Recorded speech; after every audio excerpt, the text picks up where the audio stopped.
پاکستان ہندوستان میں پاکستان نہیں پارٹیشن کے بہت بعد کی بات ہے، تو وہ یہ نہیں جا سکتا تھا، یہ پھر یہ مٹی جاتی تھی یہاں سے افغانستان اور وہاں سے بھیجتے تھے ہندوستان.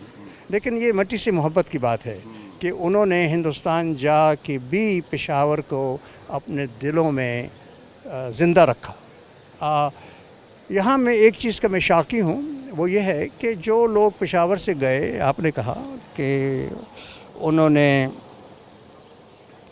دنیا میں شہرت پائی، اور ان کی شہرت کی ایک وجہ، ایک تو ان کی خود قابلیت تھی ضرور، لیکن اس میں پشاور کی بھی تربیت تھی ضرور تھی، لیکن ان لوگوں نے پیچھے مڑ کے نہیں دیکھا، پشاور کو ایک لحاظ سے ایبنڈن کر دیا. میں بیسیوں نیم لے سکتا ہوں، اس میں آپ پطرس بخاری، ذوالفقار بخاری کا نام لے سکتے ہیں. جہانگیر پورہ کی پیدائش تھے، اور دونوں بھائی جو تھے بخاری برادرز، انہوں نے بہت نام پیدا کیا ادب کے میدان میں، براڈ کاسٹنگ کے میدان میں، اور ڈپلومیسی کے میدان میں. لیکن انہوں نے پشاور کے لیے کیا کیا؟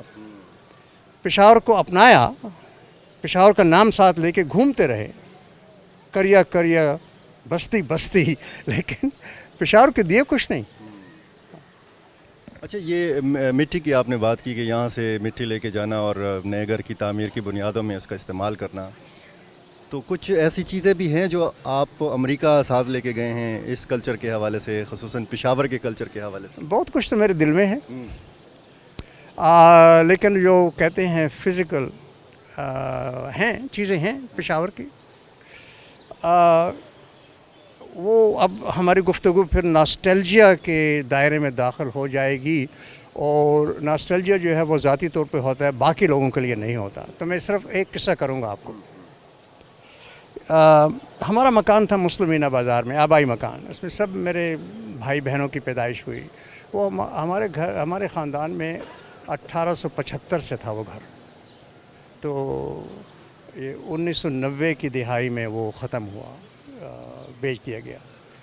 تو میری تو بہت یادیں وابستہ ہیں اس گھر کے ساتھ، ہم سب کی ہیں. تو وہ گھر جب بک گیا تو وہ لوگ ملبہ لینے والے آئے، تو انہوں نے اس گھر کو گرانا تھا. تو میں نے کہا کہ بھئی ایک آپ ہفتہ 10 دن رک جائیں، میں آ رہا ہوں. مقصد میرا اور کچھ نہیں، صرف یہ ہے کہ میں وہاں جا کے ان دالانوں میں، اس صحن میں کچھ تھوڑی دیر دیکھ لوں، یاد کر لوں، اور جو لوگ چلے گئے ان کے لیے کچھ دعا کر لوں. لیکن کامرس جو ہوتی ہے نا، تجارت، وہ جذبات سے الگ ہوتی ہے. تو انہوں نے میری بات نہیں مانی. تو جب میں یہاں پہنچا تو وہ گھر گر چکا تھا، بس ایک چھوٹی سی زمین تھی. معلوم احساس نہیں ہوتا تھا کہ یہ اجنبی کہاں سے آ گئی ہے. اجنبیت کا احساس ہوتا تھا کہ بھئی اس پہ تو میں پیدائش ہوئی، میری پرورش ہوئی، لیکن وہ تھوڑا سا ٹکڑا زمین کا جو تھا، میں اس کے ساتھ کبھی لنک نہیں کر سکا. تو کچھ آنسو بہائے، تو میں نے پتہ کیا کہ بھئی یہ ملبہ کدھر گیا. کہنے گئے کہ یکتوت کے باہر گودام ہے، وہاں جاتا ہے. تو میرے اور میرے بھانجے نے ہم گئے، ہم ڈھونڈتے رہے، آخر ایک جگہ وہ ملبہ مل گیا. تو میں نے دیکھا کہ وہی الماریاں اور وہی دروازے اور کھڑکیاں جو ہیں وہ ایک دیوار کے ساتھ لگیں، اور جسے کہتے ہیں لاوارس وہاں لگی پڑی تھیں. تو ایک دروازہ تھا میرے کمرے کا، جس کی جو وہ کنجی ہوتی ہے، آپ اسے کیا کہیں گے؟ پھوڑا نہیں، وہ زنجیر والی کنجی ہوتی ہے. ہاں وہ ہاں. تو میں نے اسے کہا کہ یہ مجھے اتار کے دے دو. تو اس نے کہا کہ نہیں میں آپ کو نہیں منگوا دیتا ہوں کہ میں آپ کو نہیں منگوا دیتا ہوں. تو میں نے سوچا کہ الف دین اور وہ اللہ دین کے چراغ والی بات ہے کہ بازار میں ایک شخص گھوم رہا ہے کہ پرانے چراغ کے بدلے نئے چراغ لے لو. میں نے کہا یہ آدمی انتہائی معصومیت کے ساتھ مجھے ایک نیا چراغ دے رہا ہے، لیکن میں اپنے پرانے چراغ کی یاد میں ہوں. تو خیر میں نے اسے ایکسپلین تو نہیں کیا, وہ نہیں کوئی وجہ تھی ایکسپلین کرنے کی, تو وہ اس نے مجھے اکھاڑ کے دے دی, میں ساتھ لے گیا, تو میرے ساتھ پڑھی ہے اب بھی. ڈاکٹر صاحب کا ایک ایک لفظ بتا رہا ہے کہ ان کو کتنی محبت ہے اس مٹی سے, اس شہر سے. اور اس تحصیل گور گٹری میں ڈاکٹر صاحب جب بھی امریکہ سے آتے ہیں تو یہاں پہ واک کرتے ہیں اور انہی در و دیوار سے جو اپنی یادیں ہیں وہ تازہ کرتے ہیں. کچھ مزید بھی ان سے گفتگو کرتے ہیں, لیکن اس تحصیل گور گٹری کے باقی حصوں میں ہمارے ساتھ رہیے.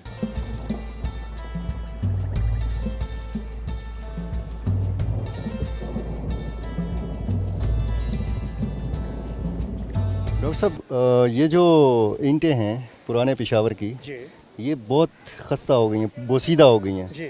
تو ان کا جو آپ جب آتے ہیں ہر سال پشاور, تو جو مرمت اور بحالی کا کام ہے مختلف ایسے تاریخی مقامات کے حوالے سے, تو اس کام سے آپ مطمئن ہیں؟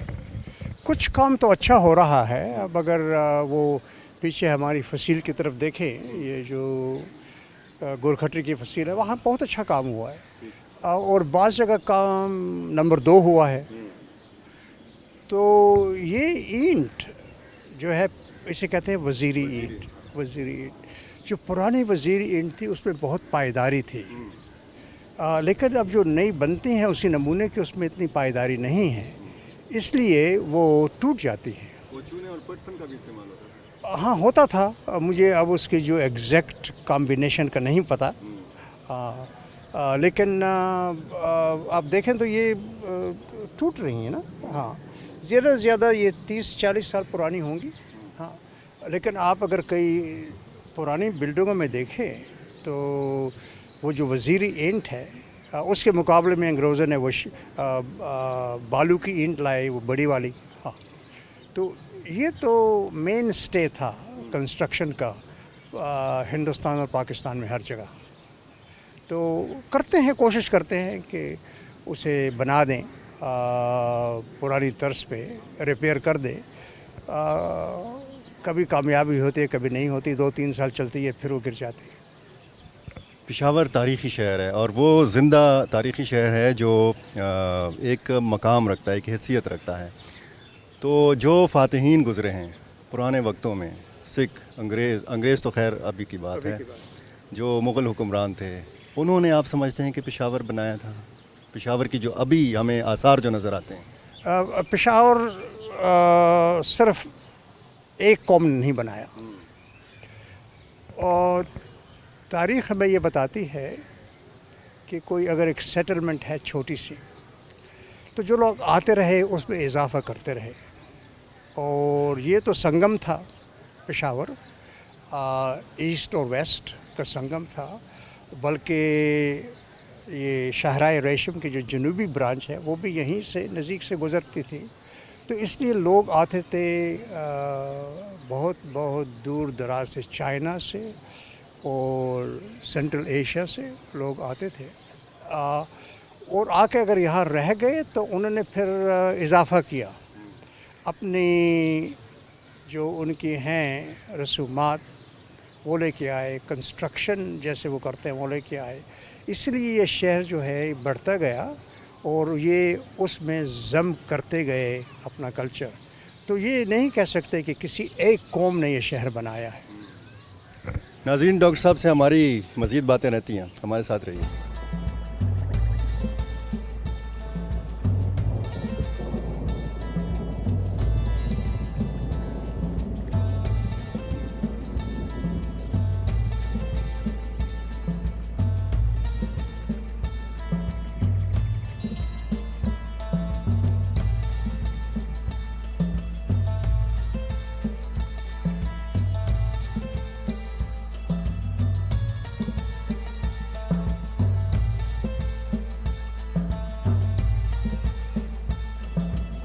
جی, محلہ سیٹیان میں ہیں اور سیٹیاں دی حویلی کے اندر موجود ہیں.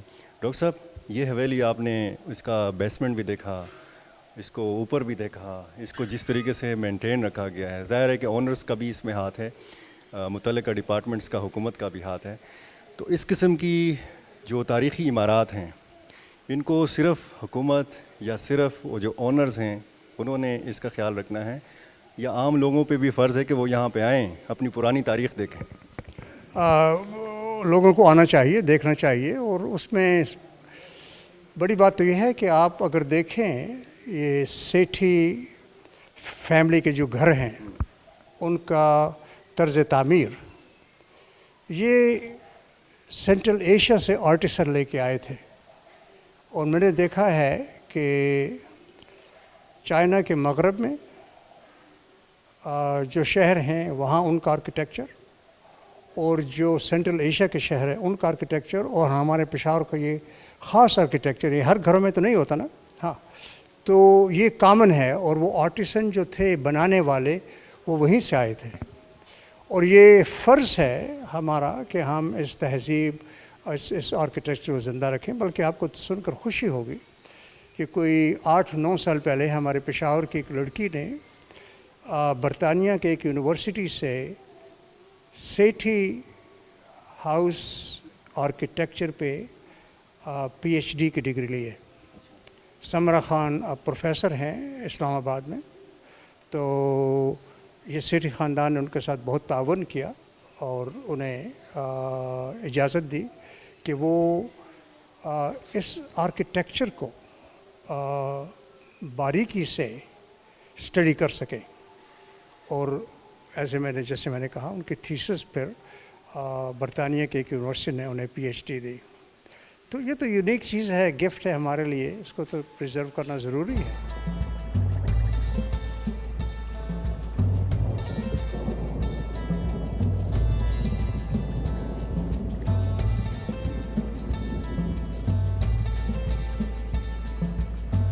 اچھا ڈاکٹر صاحب، آپ نے اور ہم نے بھی آپ کے ساتھ خوش قسمتی سے ایک بار پھر پشاور کے در و دیوار کو دیکھ لیا. پرانے جو آثار ہیں، یہ کلچر اور ہماری زبان، چاہے وہ پشتو ہے کہ چاہے وہ ہند کو ہے، ان زبانوں کو زندہ کیسے رکھا جا سکتا ہے؟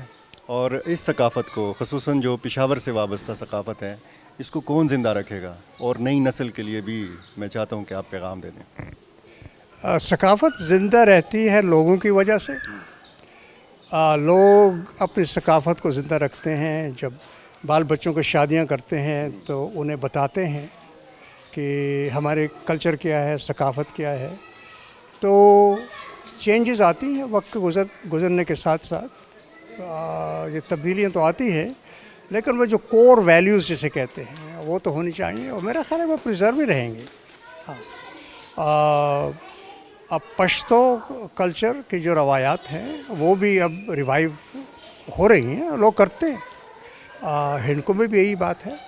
اس کے لیے ذرا کوشش ضروری ہوتی ہے، یہ خود بخود نہیں ہوتی. اور کیسا لگ رہا تھا آج تو میرے ساتھ، بلکہ میں آپ کے ساتھ جب پھرا ہوں پشاور کے مختلف علاقوں میں، تو مجھے تو بہت اچھا لگا. آپ کی فیلنگ کیا ہوتی ہے جب آپ اکیلے پھر رہے ہوتے ہیں پشاور کی؟ وہ کہتے ہیں کہ تنگ و تاریک گلیاں ہیں، لیکن ان گلیوں میں بڑی روشنی بھی ہے ڈاکٹر صاحب. وہ روشنی اپنے ساتھ لے کے گھومنا پڑتا ہے. اگر دیکھا جائے تو میرے جیسا شخص یہی ہے کہ وہ 2 دنیاؤں میں رہتا ہے، ایک ماضی اور ایک حال. اور مجھے اس میں کوئی قباحت نہیں. تو اگر میں گلیوں میں پھرتا ہوں تو پھر یہی ہے کہ مجھے وقت کا ریلا جو ہے لے جاتا ہے پیچھے کی طرف، اور میں دیکھتا ہوں، گھروں کو دیکھتا ہوں، یہاں کون رہتے تھے، کن کے ساتھ مراسم تھے، کیا تھے، وہ تھے. میں اکثر اس بات پہ نہیں کوڑتا کہ کیا سے کیا ہو گیا ہے، کیونکہ وہ پشاور جو پرانا ہے وہ اب بھی ہے. میرے ایک عزیز دوست تھے خالد حسن صاحب، معروف تھے جرنلسٹ، بھٹو صاحب کے سیکرٹری بھی رہے. انہوں نے ایک مضمون لکھا تھا میرے بارے میں کہ جو شہر پشاور کی میں بات کرتا ہوں اس کے صرف تخیل میں ہے، وہ اب باقی نہیں رہا. لیکن میری کوشش ہوتی ہے کہ میں اس تخیل کو لے کے ساتھ پھرتا رہا. اور ضروری بات ہے کہ اپنی مٹی سے تو محبت ہوتی ہے، اپنے لوگوں سے محبت ہوتی ہے، تو میں اس کی تجدید کرنے ہر سال آ جاتا ہوں.